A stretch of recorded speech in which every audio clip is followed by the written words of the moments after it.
ఆ భగవంతుని దేవుణ్ణి కోరుకుంటున్నాం. ఈ సంవత్సరమైనా సరే ఒక మంచి ఆలోచనని, ఒక మంచి బుద్ధిని రాష్ట్రాన్ని పరిపాలిస్తున్న పాలకులకి ప్రసాదించు తండ్రి అని.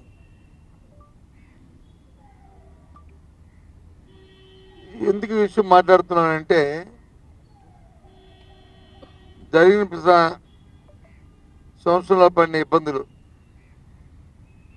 ఒక రంగంలో కాదు, అన్ని రంగాల్లో ఉన్నవాళ్ళు, అటు రైతులు కానీ, ఇటు ప్రభుత్వం ద్వారా సహాయం పొందాలనుకున్న సామాన్య ప్రజానికం కానీ, లేదు విద్యార్థులు కానీ, లేదు వైద్యం కోసం అరువులు చూస్తున్న పేద ప్రజానికం కానీ, అందరూ కూడా 25 సంవత్సరంలో చాలా ఇబ్బందులు పడ్డారు. మళ్ళీ ఆ ఇబ్బంది రాకూడదని అందుకు ఒక మంచి బుద్ధిని ప్రసాదించి కనీసం వాళ్ళకి ద్వారా మంచి కార్యక్రమాలు ప్రభుత్వం చేసే విధంగా చేయాలనేది మా తాలూకా కోరిక. అలాగే ప్రభుత్వాన్ని డిమాండ్ చేస్తున్నాం కూడా. మీరు అడగచ్చు, ఏంటి సార్, ఏంటి ఇబ్బంది పడ్డారు,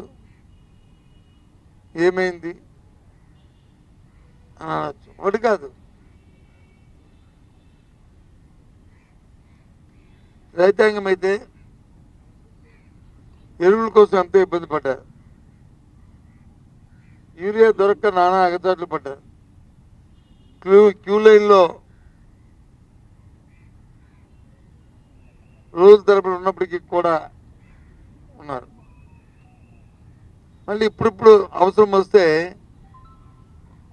270 రూపాయలు దొరకవలసిన యూరియా బస్తాని 500 రూపాయలు కొనుక్కునే దీని పరిస్థితి, దుస్థితి ఇవాళ రాష్ట్రంలో ఉంది. కనీసం దాని మీద దృష్టి పెట్టమని వ్యవసాయ శాఖ మంత్రిని, అలాగే ముఖ్యమంత్రిని డిమాండ్ చేస్తున్నాం. ఇది వాస్తవం. ఇదేమి రాజకీయ ప్రారంభంతో మాడుతున్న మాటలు కాదు. మన పక్కనున్న ఒరిస్సా రాష్ట్రంలో ఇంకా దొరుకుతుంది. అక్కడ నుంచి తెచ్చి ఆ బార్డర్లో ఉన్న మా విజయనగరం, శ్రీకాకుళం, మన విశాఖపట్నంలోనూ 500 రూపాయలు ఎక్కడ అమ్మితే రైతులు వచ్చి కొనుక్కొని పాపం దాన్ని ద్వారా వాళ్ళ అవసరాన్ని తీర్చుకుంటున్నారు.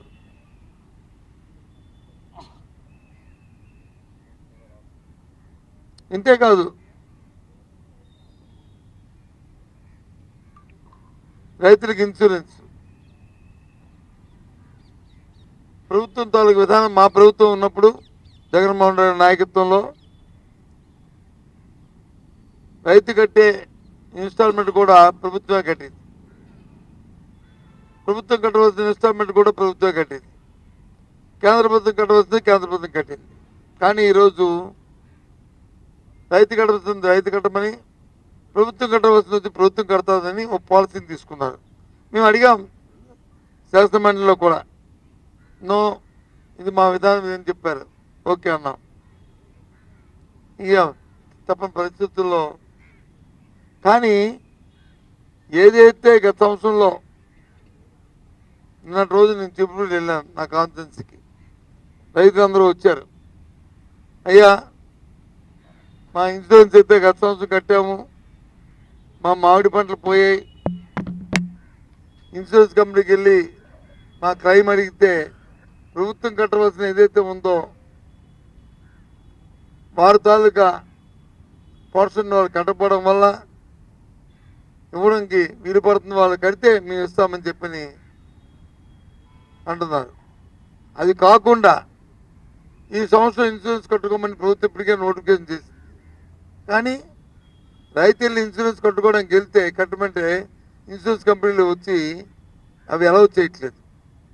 వాళ్ళు తీసుకోవట్లేదు రైతుల దగ్గర నుంచి. ఎందుకంటే మేము మీ దగ్గర ఇన్సూరెన్స్ తీసుకుంటే ప్రభుత్వం వచ్చి వారి వాటాను కట్టకపోవడం వల్ల మాకు బైండింగ్ అవుతున్నది, రేపు మీరు ఉత్తరాంధ్ర ఏ న్యాయస్థానం పోతే మాదే బాధ్యత, మేము ఇవ్వాల్సిన బాధ్యత మాదే, కాబట్టి మేము తీసుకోమని చెప్పని వాళ్ళు దొద్దంగా తిరస్కరిస్తున్నారు.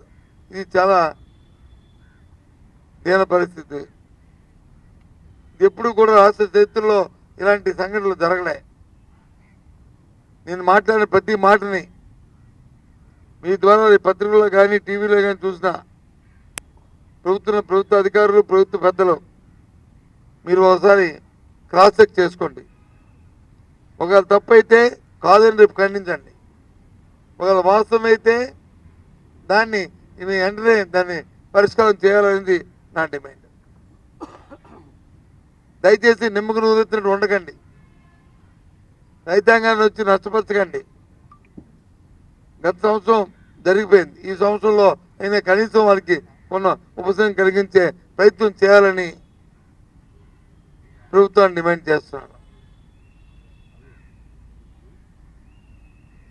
ఇంకో వారం రోజుల్లో మన పెద్ద పండుగ రాబోతుంది. మనందరికీ కూడా, ముఖ్యంగా మన తెలుగు రాష్ట్రాల్లో, ఆంధ్రాలో అయితే ఇంకా ఎక్కువ సంక్రాంతి పండుగ. 2 సంవత్సరాలు ఒక వర్గానికి అయితే పండగ లేదు. చాలామంది అయితే చేసుకోలేదు. అందులో ఒక వర్గం అయితే మరీ ఎవరు వాళ్ళు భర్త చనిపోయిన ఎవరైతే పేద మహిళలు ఉన్నారో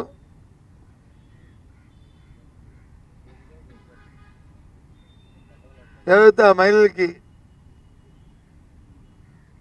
ఈ ప్రభుత్వం 2 సంవత్సరాలు అయింది ఇప్పటికి, వాళ్ళ పెన్షన్ లేదు, అల్లాడిపోతున్నారు. ఆ రోజు జగన్మోహన్ రెడ్డి గారు ముఖ్యమంత్రి ఉన్నప్పుడు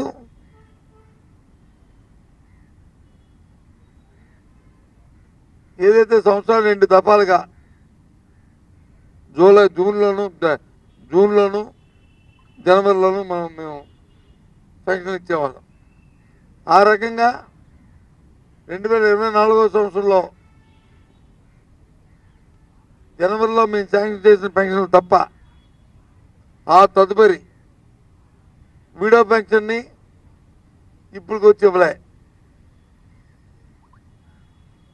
ఇస్తున్నా. మొన్న ఒక జీవో ఇచ్చారు. ఎవరికా జీవో? ఎవరైతే భర్త పెన్షన్ పొందిన భర్త ఉన్నాడో ఆ చనిపోతే భార్యకి వచ్చి దాన్ని బదలాయించారు తప్ప 24వ సంవత్సరం ఎన్నికల దగ్గర నుంచి ఈ రోజు వరకు పేదలు విలువలు ఎవరున్నారో, భర్తకు పెన్షన్ రాని విలువలు ఎవరైతే ఉన్నారో, లేదు భర్తకి పెన్షన్ వచ్చిన విలువలు కూడా ఆ రోజు ఎవరైతే ఉన్నారో ఈ జీవో వచ్చిన వరకు ఎవరికి కూడా ఈరోజు పెన్షన్ లేదు. అంటే గత సంవత్సరం వాళ్ళు పండుగ చేసుకోలేదు, ఈ సంవత్సరం వాళ్ళకి పండుగ లేదు. ఆ పేద మహిళలు, భర్తలు కోల్పోయిన మహిళలు ఏ విధంగా దుర్భర జీవితాన్ని వాళ్ళు గడుపుతున్నారో ఈ రాష్ట్రంలో ఆలోచించండి.